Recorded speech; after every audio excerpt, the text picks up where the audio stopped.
What's up, guys? Welcome back to Wrestle Fury and welcome to the WWE Raw Breakdown. Guys, this was a fantastic episode of Raw. It was one of the best that I've seen, and that's saying a lot because Raw has been absolutely killing it lately. But this one is epic because someone that we've missed a bit and okay, we've missed a lot. I personally have missed him. He's back, and I'm talking about the one, the only Braun Strowman. That's right. Braun made his epic return. It was larger than life, and he destroyed everybody. And when I say everybody, I mean everybody. But look, before we talk about this a bit more, make sure you are subscribed to my Wrestle Fury channel or my Off Tap Life channel or my Wrestling Yo channel. We are broadcasting simultaneously across the three channels right now. But if you want only exclusive wrestling content, head over to Wrestle Fury or my Wrestling Yo channel. With that being said, though, we're diving in for the breakdown. Guys, this was a fantastic episode. I'm going to take the high points and talk about them a little bit because the breakdown, we're not going to go just over every single thing that would take for ages, but just the high points, the things that I think are newsworthy. And it's going to start with Miz and Ciampa. Miz and Ciampa getting ready to enter the stadium there, the arena, stadium, whichever it was, I'm not sure, but arena, stadium, they was getting ready to enter. There's a car flipped over. The car's flipped over. And instantly now, whenever we see a car flipped over, everyone instantly thinks Dexter Loomis. Was it Dexter? Or was it? Now let's add a little bit of a interesting little flip to this. What if Braun flipped the car? I mean, Braun flips vehicles. What if he flipped it? It's possible he could have flipped it. I'm just saying, I'm just putting it out there. He could have flipped it, but everyone thinks it's Dexter. Anything freaky and strange going on now is Dexter Loomis, which is going to be interesting when the Fiend returns and freaky, weird things going on. No one's going to know who the hell is doing it, which I'm hoping the Fiend does return soon. That being said, though, this was a fantastic little just storytelling segment that's continuing nicely. WWE has definitely got those little juicy bits happening, which I find to be super cool. Some other newsworthy things besides the Braun Strowman whole thing, which we'll talk about a bit more a bit later. But Edge called out Dom because Dom is now gone full villain. Oh yes, he's part of the Judgment Day. He's 100% Judgment Day now, and it was quite interesting because Edge was like, "Look, when I see him, I don't see a kid or something. I see a WWE superstar, and he needs to take responsibility for his actions." And Ray is like, "Yo, but it's my son. He's just having bad days, made a mistake." And Edge is like, "Nah, bro, he's getting his ass beat." So it's super cool, little segment there. But of course, before that could happen, guess who came out? Judgment Day, Rhea Ripley. She comes out being all gangster, super cool. Love Rhea. I'm sure you guys are loving her as well. Rhea comes out and she basically is the one who introduces the new sleek, greased up hair, freaking all black looking badass Dominique now.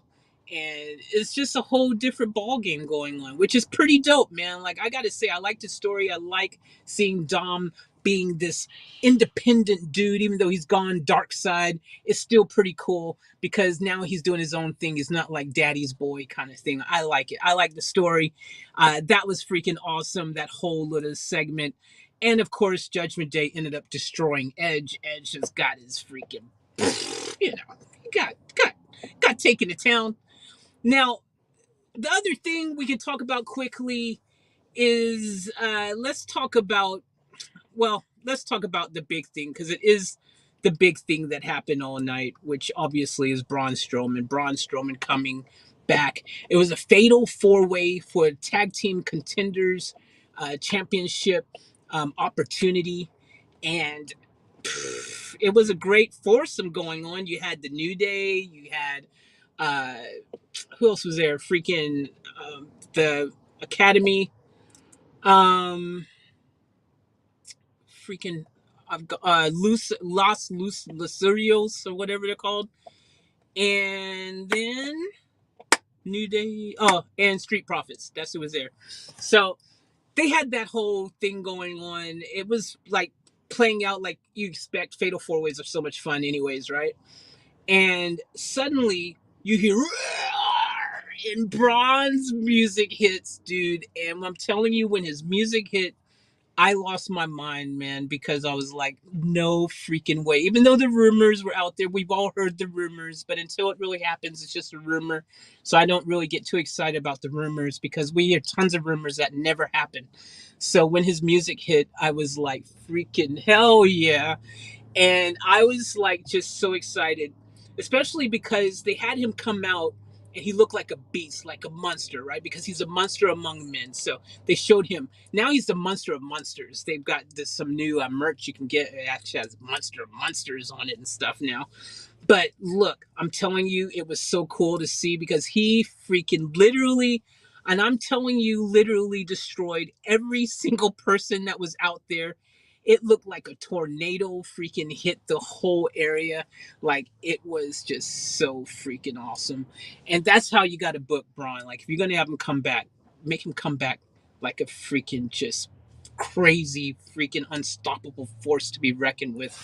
Glad to see that happen, man, because he's one of those people that shouldn't have been released in the first place. So I love that Triple H, is basically righting the wrongs of the father. He's putting everything back. He's Thanos snapping things back to the way it should have been in the first place and doing things that we, the fans, want. It's really an easy formula, dude. If you want to really be successful, give the fans what they want. And that's what H is doing. He's doing a fantastic job at it. So I'm really happy about that. That was, again, probably one of the biggest high points.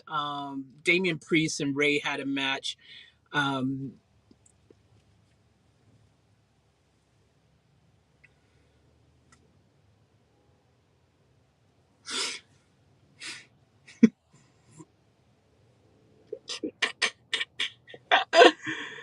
oh my gosh, guys. I freaking uh, just think that it's crazy that when you saw I mean, there was a point where Ray was being held. Damien had like Ray's this big, okay? I mean, to get the visual, I just saw the visual in my head. I couldn't help but crack myself up. But Ray's like he's got the crucifix thing happening. Damien's got that crucifix move he does. Ray's just looks like a little like mini me dude. Just he's up there, and I'm like, Ray, how do you get yourselves in this? How do you get yourself in this type of situations? Like you already know there's nothing going to come good out of you being in a match with Damien Priest with all of Judgment Day there, like, and your son is turned on you too. Like, I know you're awesome. Hey, I love the 619, bro. And there's this point literally where Ray was getting ready to do a 619 and Dom just stood there and was like, nah, I don't think so. Don't think you're gonna do a 619 on him right now. I don't think I'm gonna let that happen. And Ray's just like, ah, okay, well, no 619 then, I guess. Of course he lost, right? I mean, there's no possible way that freaking that it just looked funny. You had to see the visual. I mean, Ray just looks so helpless. Like he's like, "What are you going to do, Ray? Really? What are you going to do? You ain't doing nothing, bro." Like, it's just funny, man. It's funny, but it's great stuff. But it's just funny. The visual was funny. I just laughed. I remember laughing so hard. Anyways, the other thing, Dexter, at the end of the show, they had the freaking steel cage match, at the end of the show. It was really freaking dope. For the United States Championship, Bobby Lashley and freaking The Miz, Mr. Sir Awesome. Not feeling so awesome in that particular moment, mind you, because he's probably in his brain of brains thought, if I'm in a cage, bro, I'm safe from Dexter, right? Because Dexter's been basically every week just kidnapping him and taking him away and, just having his way with him. So he's like, I'm in a cage, nothing happening to me. But of course, no, that's not how it played out because, dude, Dexter Loomis is laying on the ground, bro. So Miz is at the top of the cage. Dexter's laying down on the ground, comes out from underneath the freaking ring, looking up in his creepy self directly at the Miz. And it was crazy, bro. It was actually really unexpected, but it was so well done. And imagine if you're the Miz, you're like, you've gotta be freaking kidding me. What made things worse is that he lost the match, okay? And Bobby Lashley decided to lock Dexter in the ring with the Miz, and the show ends with freaking Miz getting choked out. And he goes to sleep. Bro, it was absolutely brilliant. I just loved it so much. And I love how they are carefully adding these little bits and pieces of the storytelling because earlier in the night as well, before, at the beginning when the car was flipped, of course, again, it was he's being interviewed. He's like, what happened? He's like, I don't want to talk about it. I don't want to talk about it. I don't want to talk about it. And I love it's just all adding up to the story that is just so brilliantly being told. WWE is killing it, dude. They're absolutely killing it. And this was a great Raw to follow Clash because Clash was the best pay-per-view of the year. I think everybody will agree with me. It was the best pay-per-view of this year by far so far. Even better than SummerSlam, which is a big statement because SummerSlam was freaking awesome. So you needed to follow up an awesome pay per view with something really juicy. And WWE pulled out all the stops and made sure that Raw delivered, and it delivered in a very beautiful way. I got to tell you guys, man, I am so excited to see what's going to happen on SmackDown because it's already been announced that Braun will be on SmackDown as well. So I'm like, how are they going to work this? There's there's so much going on. SmackDown is going to be so good this week.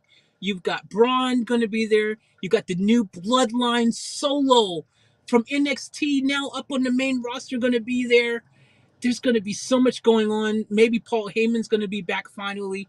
I mean, there's so much storytelling going on. Great storytelling across the board right now. WWE is absolutely just smashing it. Freaking Triple H, he knows how to play the game, and no pun intended, but he knows how to play the game, and he's doing a fantastic job. Steph, freaking just Nick, the whole new chain of command, everyone is freaking just absolutely killing it, man. And I love it. I'm excited. And guys, look what we've been getting the past weeks. Look what we've been getting, the quality, the freaking amazing unexpected returns and freaking just great storylines, and just the action is seamless and everything is just flowing. Everything is so well done. If I was going to give tonight's WWE Raw a rating, look, I would give it okay. I'm going to say I would give it a freaking B plus, A minus. That's how high I would give it. I would give it a B plus or an A minus. The only reason I'm taking off a little bit of a point to make it 100% perfect, the only reason, and it's not really a good reason, but I'm just being a little bit freaking picky, is I'm not really liking Dewdrop and Nikki. There, I said it. I don't know why I don't like them. I don't know if it's the pairing because I used to like Nikki. It's very weird. Um, Piper when she was NXT, I liked her then. I don't know. I'm not liking the team of Nikki and Dewdrop. And every time I see them, I just go, okay, time for a break. Time to go make a sandwich. I don't know why. I'm just not. Nah. Least favorite part of the show was Dewdrop and Nikki. Unfortunately, you got to have a least favorite part, but everything else, yeah, it was. That's why I said I took off just a little bit for that, but everything else I'm happy with. I think if they freaking basically take the time to give Nikki, um, I don't know, maybe it's just not. I'm not sure I like the superhero gimmick anymore. Is that what it is? Is it the superhero gimmick that's kind of got me? Maybe that's what it is. I'm not sure. Dewdrop, I don't know. Yeah, I actually never liked the name Dewdrop because I don't get it. It's like Dewdrop, bro. Like, what are you dropping? Dew? Dew? Doo drop. Like, I don't know. I don't know why. I've never excited about it. I don't know. Maybe that's what it is. I don't know. But they're the two letdowns of the whole show to me. And that's just me being nitpicky because, at the end of the day, you watch the whole show, the good, the bad, and everything. And most of it these days is just all good. So it's hard to find something to really pick at, even because everything is just great, actually. So that's my little pick. If I'm finding a little something to freaking nitpick at, that's all I got. But yeah, look, I highly recommend you go and check it out for yourself. Go watch it. Seeing, like I said, the progression now of Dom's evil turn is very interesting. Watching that, it's going to be very cool to see that play out over the upcoming weeks. Seeing Braun come back and seeing how WWE decides to fit him in moving forward is also going to be really dope. And also, I think I didn't mention either as well is KO and Austin Theory had a segment and a match, mind you. And Austin can't talk, man. His jaw is all busted up, so he was talking all weird. It was just strange. It's like, "Arr!" and then he would talk for a while, sounding normal, and then he'd be weird. It was kind of interesting, but that's storytelling, right? They're continuing off the story, and that's great stuff to see. So, all up, I enjoyed it. It was awesome. It was dope. And yeah, that's it for the breakdown. Let me know how you thought the show was in the comments below. And make sure, again, you subscribe and become part of the community. I love you guys. Thank you. I'm going to end this one here because, like I said, this is supposed to be like a quick breakdown, and we done it. So catch you in the next one. As always, remember to be true to the fullest. Keep it off tap. I'm out. I snapped my fingers thinking that it was going to end the stream. I keep forgetting. Usually I do my live videos, guys. I freaking edit the snap and then I can shut things down. And I forget when I'm live streaming. I was just here going, okay, I snapped my fingers. Why is it still going? Uh, Anyways, thank you guys for tuning in. Oh, wait, hold on. Let me see your comments. Did anyone? I didn't even pay attention. What's up, Jazzy? Welcome to the stream and thank you for tuning in.